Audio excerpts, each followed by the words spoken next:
Citoyens, citoyennes, bonjour.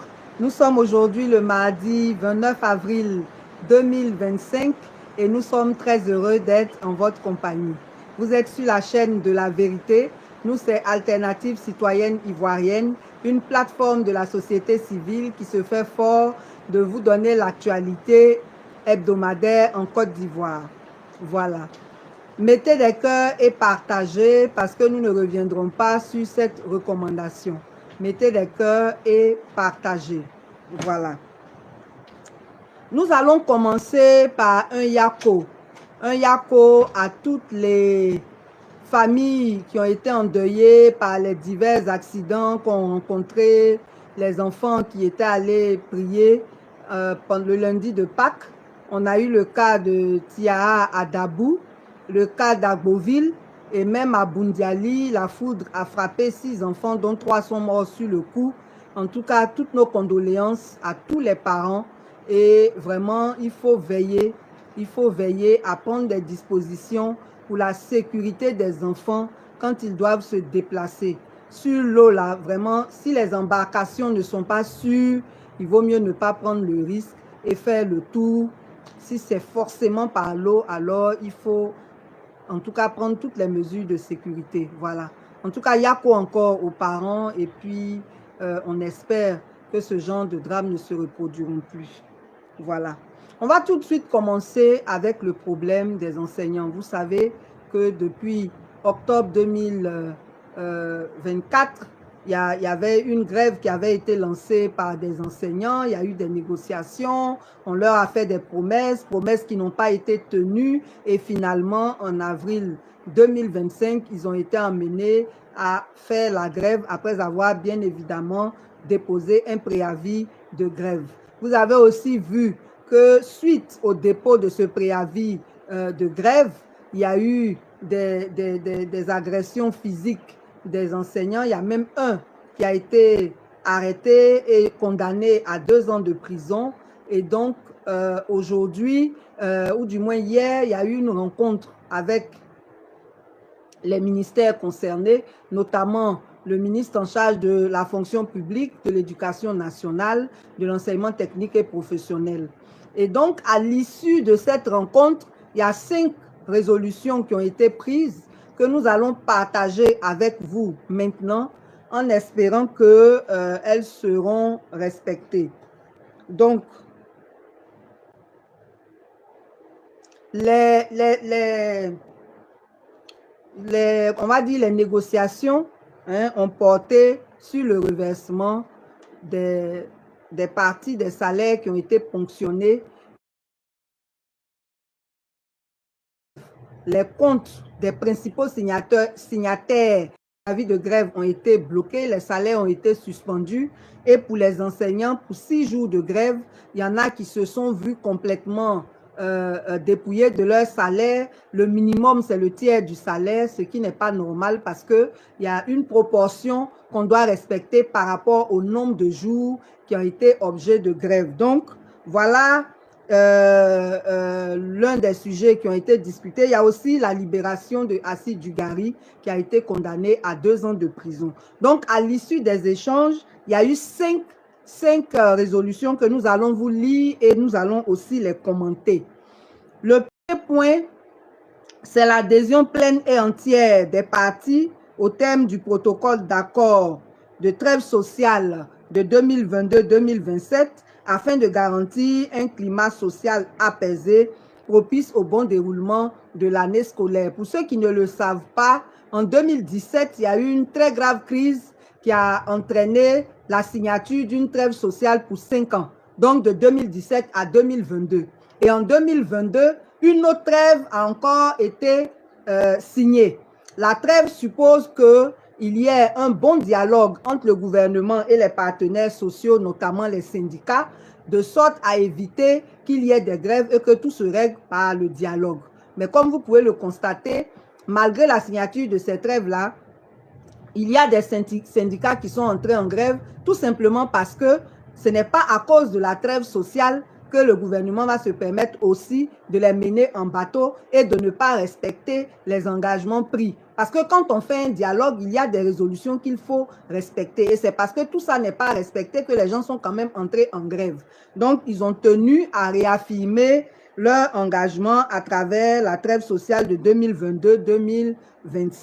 Le deuxième point, c'est la réaffirmation et le respect des acquis de l'atelier de Grand Bassam des 18 et 19 avril. Justement, suite à la grève, il y a un atelier qui s'est tenu à Grand Bassam pour échanger sur les conditions d'application de cette cette prime réclamée par les enseignants. Donc, il y a un chronogramme pour l'examen de cette prime et son mécanisme de suivi.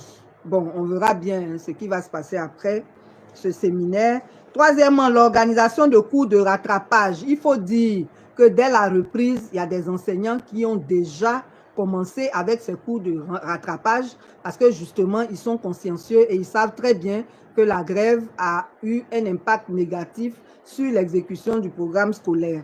Donc, à ma connaissance, avant même cette rencontre d'hier, il y a des enseignants qui avaient déjà commencé à faire des cours de rattrapage. C'est justement pour cela qu'ils se plaignent des ponctions. Parce qu'en principe, quand on fait la ponction, on fait plus de cours et puis on avance. Mais c'est pour éviter justement les ponctions que les enseignants ont déjà commencé avec les cours de rattrapage. Donc ça, ce n'est qu'une réaffirmation de la volonté des enseignants de faire des cours de rattrapage pour achever le programme avant les examens à grand tirage.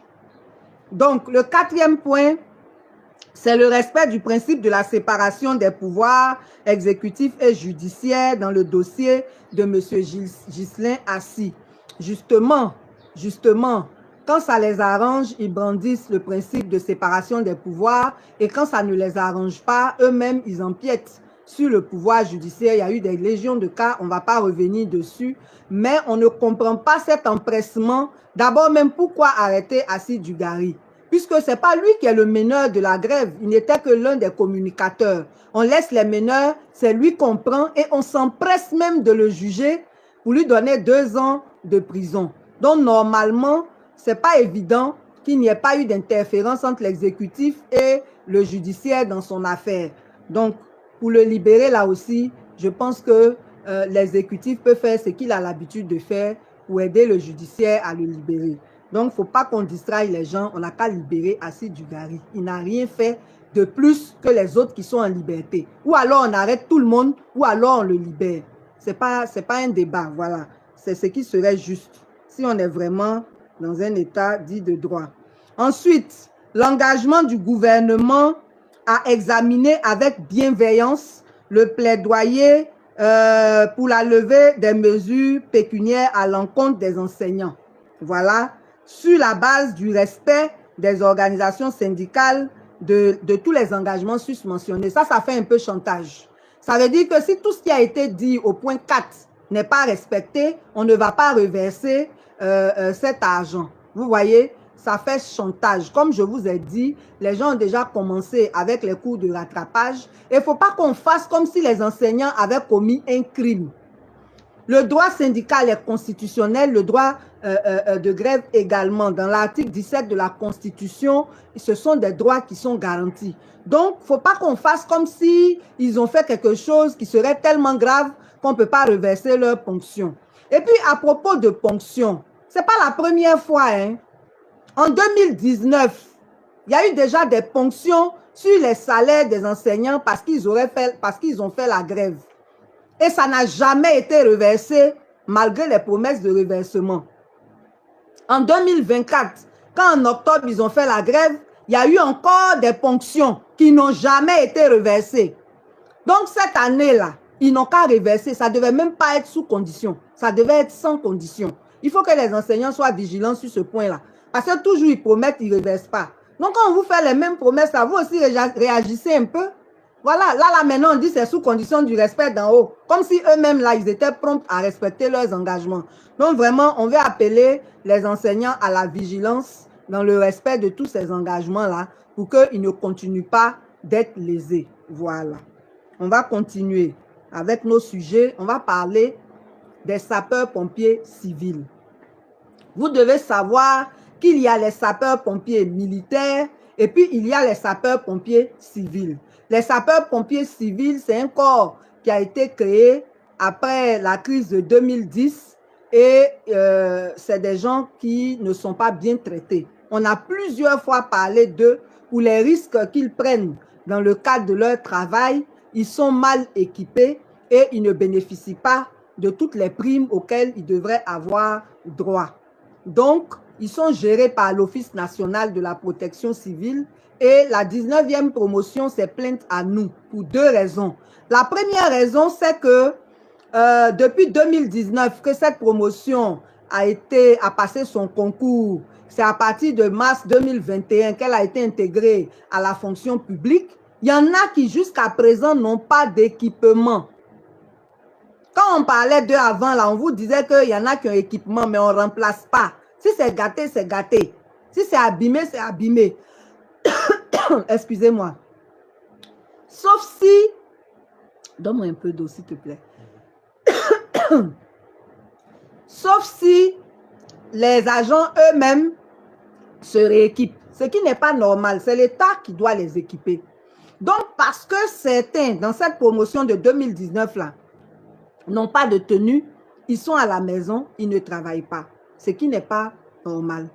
Ensuite, cette même promotion de 2019 là ne bénéficie plus depuis 2022. Ce n'est pas qu'ils n'en bénéficient pas officiellement, ils en bénéficient. Mais on ne leur reverse pas leur prime de SONAPIE, c'est une prime de logement. On ne leur reverse pas cette prime. Alors qu'après renseignement, la SONAPIE, comme la SOL dit, avoir versé cet argent à l'ONPC, l'Office national de la protection civile. Ce qui n'est pas encore plus acceptable, c'est qu'il y a d'autres promotions qui perçoivent ça. C'est-à-dire la promotion de 2019, là, depuis 2022, elle ne voit plus cette prime. Pendant ce temps, la promotion de 2020 en bénéficie. Vous voyez l'injustice. Et c'est pour cela que nous voulons porter leur voix ce matin pour demander à l'Office national de la protection civile de régulariser leur situation. Ce n'est pas normal que eux qui sont de la promotion de 2019, ils ne perçoivent plus cette prime. Qui dit avoir été payé, où est l'argent là? C'est passé où? Leur prime là, c'est passé où? Depuis 2022, je vous dis. On est en 2025. Donc, ça fait pratiquement 3 ans qu'ils ne touchent pas cette prime pendant que leurs camarades des autres promotions touchent la prime. Donc, il y a un problème. Voilà qu'on voudrait signaler. Excusez-moi. Donc, il y a un problème qu'on voudrait signaler que l'ONPC devrait se dépêcher de résoudre. Aujourd'hui, nous n'avons pas beaucoup de sujets, on ne va pas durer parce qu'on n'a pas pris le temps de boucler nos vérifications sur certains sujets. Voilà. Donc, développement rural. Ce week-end, j'étais dans les sous-préfectures de Tonla et de Diegonefla, c'est dans le département d'Oumé, pour une visite dans tous les villages. J'ai fait les 9 villages de la sous-préfecture de Tonla et les 11 villages de la sous-préfecture de Diegonefla. Et avant d'entrer dans les détails, une autre fois, je vais vous partager brièvement ce que nous avons constaté là-bas. Dans la sous-préfecture de Tonla, la route dans les villages est vraiment très mauvaise. Vraiment mauvaise. Et l'eau menace de couper même certaines routes parce qu'il y a des bas-fonds très arrosés là-bas qui font que ça fait comme une rivière et les ponts là sont petits. La dimension de ces ponts là ne peut pas supporter l'eau qui vient quand c'est la saison pluvieuse. Et comme la saison pluvieuse a démarré, hein, il y a bientôt, cette route là bientôt sera coupée par endroits. Donc, on voudrait le relever. Ça, c'est un message. Tout ce qu'on est en train de dire là, c'est particulièrement au conseil régional du corps que nous nous adressons. Parce que, vous savez, on vous l'avait dit une fois, et c'est une réalité. On vous a dit que dans le cadre de la politique de décentralisation, les conseils généraux, donc les conseils départementaux, étaient plus efficaces que les conseils régionaux. Parce que la région comporte plusieurs départements et on nous a signalé que dans certaines régions, le président du conseil régional privilégie beaucoup plus son département d'origine par rapport aux autres départements. Et dans le Gos, c'est ce que nous vivons. Le département d'Oumé est négligé, est plus que négligé. Donc là, je vous parle de cette route dans la sous-préfecture de Tonla.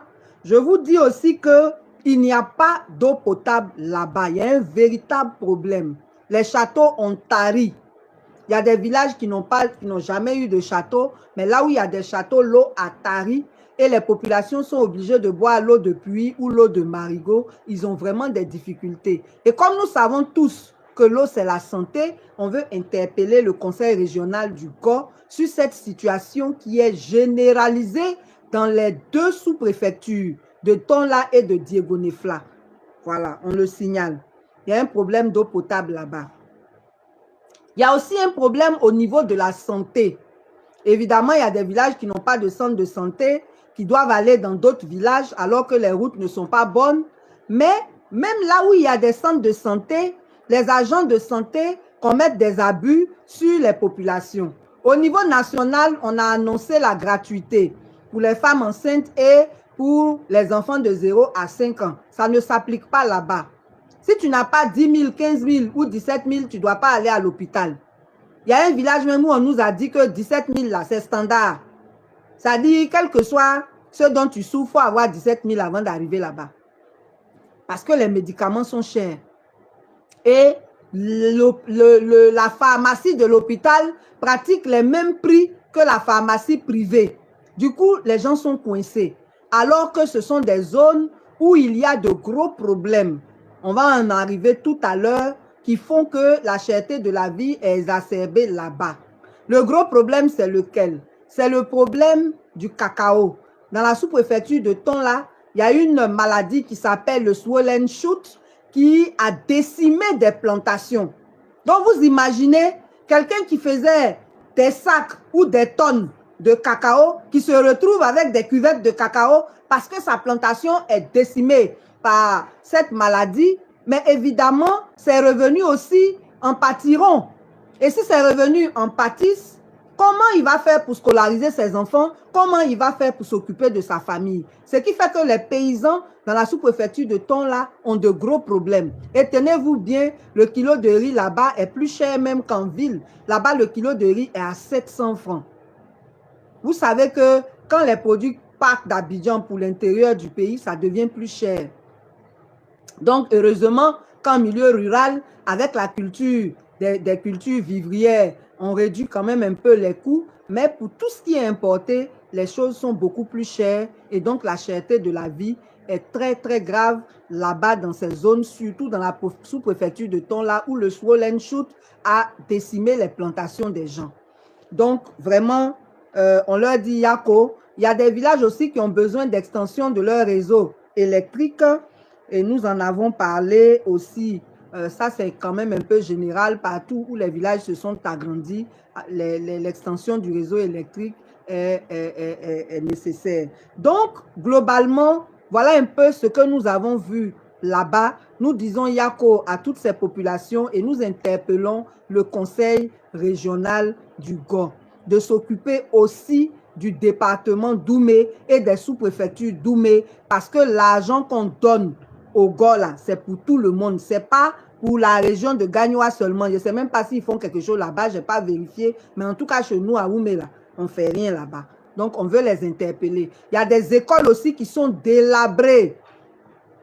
Alors que ce sont des centres d'examen. Dans la première vidéo qu'on a publiée, on a vu hein, ces écoles-là qui sont vraiment délabrées alors que ce sont des centres d'examen et que très bientôt, l'entrée en 6e va se faire. Donc, il y a des besoins en table-banc, il y a des besoins en porte, en tout cas, il y a des besoins de réhabilitation de plusieurs écoles. Donc, globalement, c'est ça. On va revenir sur le détail, le temps de bien analyser nos notes, mais globalement, voilà ce qu'on voudrait partager et dire aux populations de ces sous-préfectures-là que nous serons à leur côté et que les autres sous-préfectures ne se frustrent pas. On va venir. C'est une question de moyens. On travaille sur fonds propres. Ce n'est pas facile. C'est des personnes de bonne volonté qui nous aident à effectuer nos missions. Et justement, nous voulons les remercier. Que Dieu les bénisse parce que ce sont des personnes qui ne sont pas originaires de là-bas, mais qui comprennent la nécessité qu'on aille vers ces populations-là et qui nous y aident. Vraiment, merci à vous. Nous en avons aussi profité pour offrir des panneaux à tous ces villages. Vous savez, dans ces villages-là, il y a certains, quand on arrive, on ne sait pas où on est. Il n'y a pas de panneau d'indication qui disent où on est. Donc, nous avons voulu faire ce geste-là pour faciliter la connaissance de ces villages-là. Et donc, on a offert 2 panneaux recto-verso dans chaque village où c'est écrit « Bienvenue dans tel village et au revoir » avec la traduction en langue. Voilà, c'est notre petite contribution. On espère qu'on pourra en faire d'autres. On voudrait aussi remercier un anonyme qui s'est engagé pour cette école de Blécois que nous avons montré dans la vidéo, dont nous sommes en train de travailler à faire le devis pour la réhabilitation de cette école. Et nous voulons donc demander à tous ceux qui peuvent aider d'une manière ou d'une autre à ne pas hésiter à le faire. C'est Dieu seul qui les bénira. En tout cas, merci beaucoup. Ça a été une mission très enrichissante. Merci à toutes les populations qui nous ont vraiment très reçus, qui nous ont couverts de bénédictions. Merci, merci encore. Sachez que ce n'est que le début. Nous serons à vos côtés et on fera ce qui est en notre pouvoir pour que les choses avancent. Voilà. On voudrait aussi, à travers ce sujet-là, insister sur la nécessité de prendre soin de nos paysans. Tous les jours, on vous dit que les paysans souffrent. Les paysans souffrent à cause de la mévente des produits, mais ils souffrent aussi parce qu'il n'y a pas de piste rurale qui puisse leur permettre d'évacuer leurs produits. Heureusement, dans la zone où on est parti, le prix du cacao est respecté. C'est ce qu'ils nous ont dit, c'est tant mieux. On remercie en tout cas les acheteurs de la zone qui sont corrects avec les paysans. Parce qu'ailleurs, ce n'est pas évident. Voilà. Et donc, on voudrait rappeler que nous, en tant que premiers producteurs de cacao, on est mal rémunérés. Les paysans sont mal rémunérés par rapport aux autres pays, alors que nous produisons 40% de la production mondiale. Et cette production mondiale-là, dans un rapport de la Banque mondiale de 2022, il a été dit qu'elle fait 120 milliards de dollars, plus de 120 milliards de dollars. Ça veut dire que si on voulait répartir cet argent-là proportionnellement, la Côte d'Ivoire devait avoir plus de 48 milliards de dollars par an par le cacao. Et vous savez tous que c'est le cacao qui a construit ce pays avec le président Félix Houphouët-Boigny. Et le cacao continue de renflouer les caisses de l'État. Donc, si on ne vendait pas notre production à l'avance comme on le fait maintenant, les paysans gagneraient mieux, ils seraient mieux payés comme c'est dans le cas dans certains autres pays qui pourtant ne sont pas premiers producteurs. Donc, il y a un problème. Il y a un problème et c'est nous tous qui perdons parce que l'État aussi perd, parce que ces caisses seraient mieux renflouées et ça aurait pu servir à augmenter le salaire des fonctionnaires, ça aurait pu servir à renforcer les infrastructures rurales, ça aurait pu servir à tout le monde. Donc, le problème des paysans, là, ça doit être notre problème parce que c'est l'argent de l'agriculture là qui fait que notre État est fort. Donc, il y a une vidéo, je vous ai toujours encouragé à aller sur la page du CONASASI, le Conseil national des syndicats agricoles, où le président, par la grâce de Dieu, a fait un minimum d'études, donc à l'esprit très ouvert, et il explique beaucoup de choses sur la situation des paysans qui mériteraient d'être sûrs. Donc, on va même partager sa dernière vidéo, pas parce qu'il nous remercie dedans, mais parce qu'il résume un peu la situation dans laquelle nous sommes et qui fait que chacun devrait s'intéresser aux problèmes des paysans. Et donc, je vais partager cette vidéo-là, vous allez la lire et vous-même, vous verrez que vraiment, c'est nécessaire qu'on puisse soutenir les paysans dans leur lutte. Voilà. Donc, en tout cas, du courage, on souhaite beaucoup de courage aux paysans. Nous serons toujours à leur côté autant que nous le pouvons. Voilà. Alors, on vous l'a annoncé, on est en train de faire une enquête sur le problème foncier à Djorobité. Nous sommes avancés. D'ici 2 semaines maximum, nous allons vous faire un retour sur la situation parce qu'il y a beaucoup d'accusations sur les réseaux à l'encontre de certaines personnes qui ne sont pas forcément coupables de cette situation. Mais quand nous allons finir notre enquête, nous allons vous dire clairement les choses. Voilà. Nous allons passer à un cas d'injustice. Vraiment, j'étais dépassée hier. J'ai une amie avec laquelle j'ai fait l'école qui est éducatrice dans un établissement secondaire privé.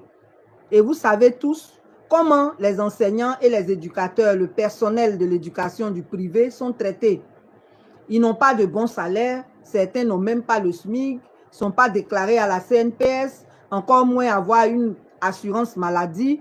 Ils sont payés juste le temps de l'année scolaire et quand les vacances arrivent, comme maintenant où les vacances arrivent, ils sont dans l'angoisse parce qu'ils vont passer 3 mois sans salaire.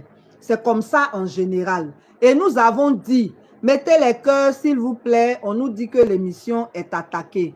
C'est vrai que ce qu'on dit vous captive, mais n'oubliez pas de tapoter pour mettre les cœurs. Donc, je disais que les enseignants, le personnel d'éducation du privé, là, ils sont vraiment mal payés, ils sont mal traités.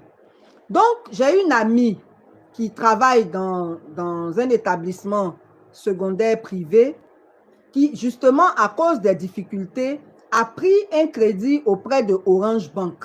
Vous savez que nous tous qui avons des numéros Orange, nous avons la possibilité de nous endetter auprès d'Orange et de rembourser après. Donc, elle a pris un crédit. Et malheureusement, il y a eu quelqu'un dans une transaction financière qui s'est trompé pour faire un dépôt sur son numéro. Donc, quand le dépôt a été fait sur son numéro, automatiquement, Orange a pris son argent. Et les gens l'ont appelé pour se plaindre du fait que elle ait pris leur argent. Elle a dit non, je reconnais avoir reçu le dépôt, mais comme j'avais déjà une dette, l'argent est parti en même temps.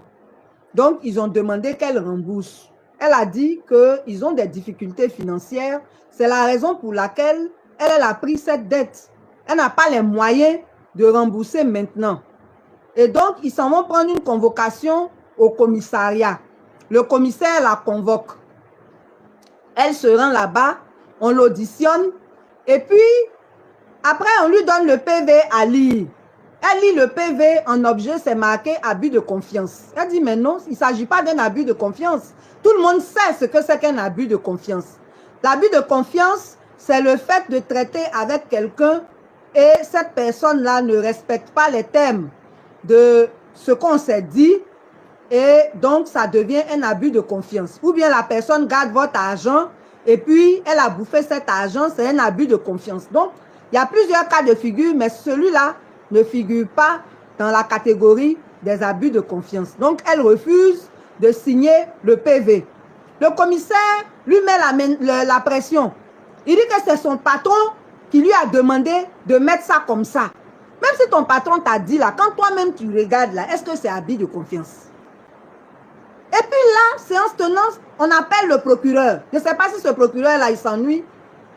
C'est une affaire de 55 000, hein, c'est même pas beaucoup d'argent. Et le procureur, lui aussi à son tour, menace ma camarade. Elle n'a qu'à signer. Sinon, on va la transférer en prison. Vous voyez un peu ce qui se passe? Et ça, c'est juste un cas qui a été porté à notre connaissance. Imaginez, elle encore, elle a un niveau qui lui permet de discuter. Imaginez ceux qui n'ont pas de niveau, qui ont peur, qui signent des choses qui malheureusement sont à leur encontre et puis on les emprisonne cadeau. C'est comme ça qu'il y a beaucoup d'innocents qui se retrouvent en prison. Ils ne connaissent pas le droit, il n'y a personne pour les défendre et puis on abuse d'eux. Donc voilà le procureur lui-même qui demande à ma camarade de signer. Donc finalement, elle relit le PV et comme les faits ont été relatés comme il se doit, elle s'est dit ok, elle signe. Si jamais ça doit arriver plus loin, au moins la vérité a été écrite dedans et le juge va juger de la qualification des faits. Parce que ça ne devait pas être qualifié d'abus de confiance. Donc finalement, elle a signé. Mais elle m'en a parlé et j'en parle. Pour dire que tous ceux qui sont victimes de ce genre d'abus-là, n'hésitez pas à nous saisir. Parce que ce n'est pas normal. C'est pas normal. Donc vraiment, j'espère que la sagesse va habiter le procureur et que ça va en rester là. Parce que c'est une affaire même qui ne devait pas arriver à son niveau. Ça là, ça se règle dans les commissariats. Ça se règle dans la commissariat, on appelle la personne, on dit comment tu peux rembourser, on signe et puis c'est fini. Est-ce que c'est sa faute si les gens se sont trompés pour venir mettre l'argent sur son compte pendant qu'elle est endettée? C'est pas sa faute. C'est pas sa faute. Le fait qu'elle consente à rembourser, c'est normal parce que c'est quand même sa dette que l'argent l'a payé. Donc il faut qu'elle rembourse, parce que dans tous les cas, elle aurait remboursé. Mais le fait est que nous sommes à la fin de l'année. C'est des gens, déjà, leurs salaires ne sont pas bien payés. Ils sont à la fin de l'année, ils n'auront pas l'argent pendant les vacances. Non, ce n'est pas maintenant, là, elle peut payer ça. C'est forcément à la rentrée.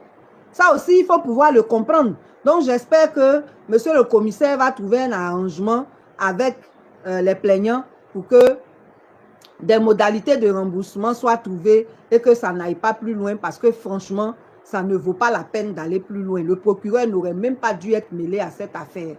Donc, vous aussi, là, même si vous avez des relations, il ne faut pas exagérer. Pour 50 000, vous allez aller déranger un procureur. Lui aussi, il vient. Oui. Bon, franchement, c'est pas bon. C'est pas bon du tout. C'est pas bon pour l'image de notre justice. Donc, on va maintenant aborder notre rubrique élection, parlons-en. On vous a dit que cette année-là, jusqu'à ce que les élections se tiennent et que le nouveau président prête serment, nous allons tous les mardis aborder un pan de l'actualité électorale. Et ce qui fait l'actualité actuellement, c'est la situation du président du PDCI. C'est la situation du président du PDCI.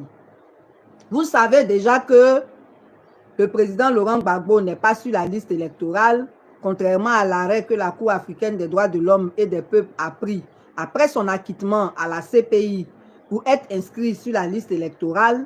La Côte d'Ivoire n'a pas respecté l'application de cet arrêt, ce qui fait qu'il n'est pas sur la liste électorale. Il en est de même pour le ministre Charles Blé Goudé, parce que les deux, en plus de cet arrêt-là, les deux ont été condamnés ici à 20 ans pour les mêmes faits pour lesquels ils ont été jugés à la CPI. Ce qui, là aussi, n'est pas normal. Donc, il y a ces cas-là qui existent déjà. Et puis maintenant, aujourd'hui, on vient de radier le président du PDCI de la liste électorale. Nous, on ne veut pas entrer dans le débat. Ce qu'on veut relever là, c'est ce qui va dans l'intérêt de la paix. Et c'est ce qu'on a toujours dit ici. C'est ce qu'on a toujours dit ici. À la suite du contentieux électoral, le juge a décidé qu'on radie le président Thiam de la liste électorale parce que dans la période où il s'est inscrit sur la liste, la période d'enrôlement pour la RLE, là, il avait deux nationalités, il n'était pas exclusivement ivoirien. Il se trouve que par après, il s'est déchu de sa nationalité française, dont il est devenu exclusivement ivoirien. Et c'est pour ça qu'à juste titre, le ministère de la Justice hier a dit qu'il est ivoirien. Parce que c'est vrai qu'il est ivoirien. Donc, étant donné le fait que, à la suite du contentieux électoral, quand le tribunal donne son verdict, il n'y a plus de recours, ça veut dire que la décision que la juge Touré a prise s'applique et donc il ne peut pas être sur la liste électorale. Maintenant, le PDCI dit qu'il n'y a pas de plan B, c'est son candidat qui est là. La CEI aussi dit qu'elle ne va pas faire RLE 2025 avant octobre 2025. C'est là que se trouve le problème. Parce qu'à l'issue de tout ce qui s'est passé, s'il y avait la RLE 2025 avant octobre 2025, ça permettait au président Thiam de se réinscrire et d'être maintenant validé en tant qu'électeur pour pouvoir être candidat. Il se trouve que le problème maintenant est au niveau de la CEI. Parce qu'il n'y a pas d'élection, de révision électorale prévue avant octobre 2025. Donc nous, en tant que citoyens, en tant que leader de la société civile, en tant que artisans de la paix, nous nous donnons le droit ce matin d'insister encore sur la nécessité du dialogue politique. Parce que quand tout est bouclé comme ça, là, il ne reste que les solutions politiques. Parce que même que les avocats du président Thiam aillent chez le même juge pour se plaindre, logiquement, le même juge là ne va pas se dédire. Logiquement. Donc, la solution aurait été la RLE 2025 tout court. Il est donc nécessaire qu'il y ait un dialogue politique parce que ça fait deux gros partis qui n'ont pas leur candidat sur la liste électorale et qui maintiennent pourtant la candidature de leur candidat. Donc là, on fait comment? On fait comment si on ne va pas au dialogue? Parce que quand la période de dépôt de candidature va venir là, ils vont aller déposer leur candidature. C'est leur candidat. Donc vraiment, nous, on veut plaider auprès du gouvernement pour dire que même les guerres mondiales, là, c'est fini par des négociations. Aujourd'hui, là, le président Poutine et le président Zelensky sont en train de négocier sous la houlette du président Trump pour trouver un accord. Ça dit que quelle que soit la guerre, quelle que soit la crise, on finit par un accord. Et nous qui prétendons être un pays de paix, qui prétendons que la paix est la seconde religion de notre pays là, c'est nous qui avons du mal à désamorcer nos crises en appliquant, en pratiquant tout simplement le dialogue. Ça là, franchement, c'est difficile à comprendre. Hein? Et il y a des gens qui se permettent de dire sur les réseaux qu'on dialogue depuis longtemps. Ça veut dire quoi longtemps là? Quand les problèmes ne sont pas résolus. Ça veut dire quoi longtemps? Le dernier dialogue s'est passé de janvier, le 5e dialogue politique là. Ça s'est passé de janvier à mars 2022. Nos institutions sont en dysfonctionnement. Donc, il n'y a pas d'autre solution que d'organiser encore un dialogue. Sinon, ça là, en principe, le médiateur de la République devait se saisir de cela pour régler le problème. Donc, vraiment, aujourd'hui, nous, on veut insister encore une fois sur la nécessité du dialogue pour dire que c'est nécessaire, pour dire qu'il n'y a pas d'autre solution si on veut éviter une autre crise en 2025. Les Ivoiriens ont beaucoup souffert. On connaît les chiffres de nos différentes crises. Et on ne peut présager de l'avenir ou dire ce qui va en être encore de cette année s'il y a une crise. Donc nous, on veut vous demander pardon. Au nom du peuple ivoirien, on veut la paix. Asseyez-vous, discutez, trouvez un consensus pour qu'on aille à ces élections-là dans la paix. Voilà. On vous remercie d'avance pour votre compréhension et rendez-vous mardi prochain pour un autre numéro de élections. Parlons-en. On va donc terminer notre direct en donnant nos annonces. Le samedi prochain, c'est le 3 mai, c'est l'anniversaire de l'ONG Urgence panafricaniste de Kémy Séba qui fête ses 10 ans. Et dans le cadre de ces 10 ans, il y aura des conférences éclatées un peu partout dans le monde pour faire des conférences sur les accords coloniaux et le franc CFA. Et donc, Solidarité panafricaniste Côte d'Ivoire, à laquelle appartient Alternative citoyenne ivoirienne, en collaboration avec Urgence panafricaniste, va organiser une conférence ce 3 mai à l'hôtel Capitole à 14 h pour échanger sur les accords coloniaux et le franc CFA. Donc vous êtes invités, l'entrée est libre, venez, on va ensemble parler de notre continent, on va ensemble parler de notre souveraineté. C'est important que les rapports soient équitables au niveau international. C'est important que l'Afrique lutte pour sa souveraineté effective, souveraineté politique, souveraineté économique, pour que véritablement nous soyons d'égal à égal avec les autres nations. C'est tout à fait légitime. Ce n'est pas être contre quelqu'un ou être contre un pays. Venez, nous allons vous expliquer les choses parce qu'il y en a qui diabolisent le panafricanisme alors qu'il n'en est rien. Venez, on va vous instruire, on va vous en parler pour que ensemble nous puissions mener la lutte pour la liberté de nos pays. Vous savez, on parle là, mais c'est une lutte qui est cruciale. Et l'une des conséquences de notre absence de souveraineté, c'est notre pauvreté. On vous dit la croissance à 2 chiffres. Et puis le panier de la ménagère est cher. Et puis les paysans souffrent. Mais pourquoi? Tout simplement parce que notre économie est dominée par des étrangers. Donc, quand eux, ils produisent là, ils envoient l'argent là, chez eux. Ça ne reste pas ici. Si ça restait ici là, nous tous, on allait sentir les effets de cette croissance. C'est ça qui est la vérité. Donc, il faut qu'on crée les conditions pour que nous-mêmes, au niveau local là, nous soyons les artisans de notre économie, nous soyons le moteur de notre économie. On doit avoir des industriels ivoiriens en masse. On doit faire la promotion des PME. Les marchés, les gros marchés de Côte d'Ivoire, là, on doit les donner à des entreprises ivoiriennes. Une entreprise ivoirienne qui s'installe en Côte d'Ivoire, qui n'a pas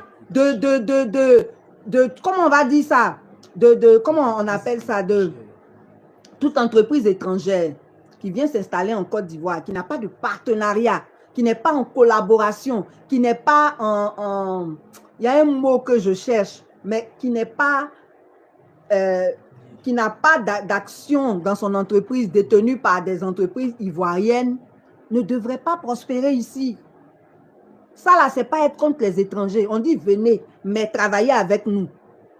C'est de ça qu'on parle. Donc, ce sont des choses qui sont importantes, qui si elles ne sont pas réglées là, pauvreté, là, on va parler de ça et quand c'est fatigué, ça ne va pas changer. J'ai un ami qui a donné un exemple hier qui est tellement intéressant. Il dit c'est comme une femme vient préparer dans la cuisine de ta maman et puis elle prend toute la nourriture là, elle s'en va. Donc vous qui êtes les enfants de la maman là, vous avez faim. C'est exactement, vraiment c'était tellement bien trouvé. Je lui ai dit non, il faut que je te pique cet exemple. Vous voyez un peu non? Donc ressaisissez-vous, ne laissez pas les gens polluer votre esprit.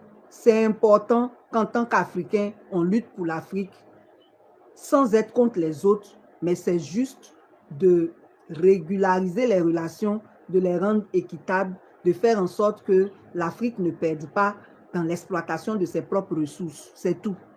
Voilà. Donc, rendez-vous le 3 mai. J'ai été un peu longue, mais il fallait qu'on explique un peu les choses. Voilà. Le 25 mai aussi, il y aura une autre conférence parce que c'est l'anniversaire de l'Union africaine. Il faut qu'on fasse le point de l'intégration africaine et qu'on dise ce qu'il faut faire pour la suite. Voilà. Et chacun doit s'engager dans cette lutte-là. Merci beaucoup. Donc, on vous a dit qu'on est en train de mettre sur pied une association des indépendants. Quand on fait association des candidats indépendants, c'est pour vraiment encadrer ces candidats-là, pour que si un jour ils ont leur victoire, ils n'aillent pas vendre ça aux partis politiques. Ça, c'est un. Deuxièmement, pour qu'ils sachent l'importance même d'avoir des indépendants dans une société, là, c'est important, et qu'ils jouent ce rôle. Donc, on est aussi un jour à l'Assemblée nationale, un groupe parlementaire de députés indépendants. Nous sommes en train de travailler à ça, et ceux qui veulent se joindre à nous, vous contactez ce numéro-là, le 0708 82 90 95. Je répète, 0708 82 90 95. Ça concerne tous les candidats indépendants, quelle que soit l'élection. Voilà. Pour adhérer à ACI, on voudrait dire merci à tous ceux qui chaque semaine adhèrent à ACI. Je veux rappeler juste le numéro d'adhésion, le 07 57 82 96 08. Je répète, 07 57 82 96 08. Vous contactez ce numéro, il va vous aider pour votre adhésion. Pour les dons à la présidente, les dons à ACI, les dons pour des cas sociaux, c'est le 07 47 45 11 45. 07 47 45 11 45. Pour notre siège, nous sommes toujours en pleine mobilisation. Ceux qui veulent nous aider à avoir notre siège, pour les membres de ACI, on vous encourage à cotiser davantage. C'est le 07 87 211 777. 07 87 211 777. Nous avons fini pour aujourd'hui. Nous vous souhaitons une excellente semaine et nous vous encourageons à nous saisir si vous êtes victime d'abus ou d'injustice. Que Dieu vous bénisse, que Dieu inspire nos autorités. Excellente semaine et à mardi prochain.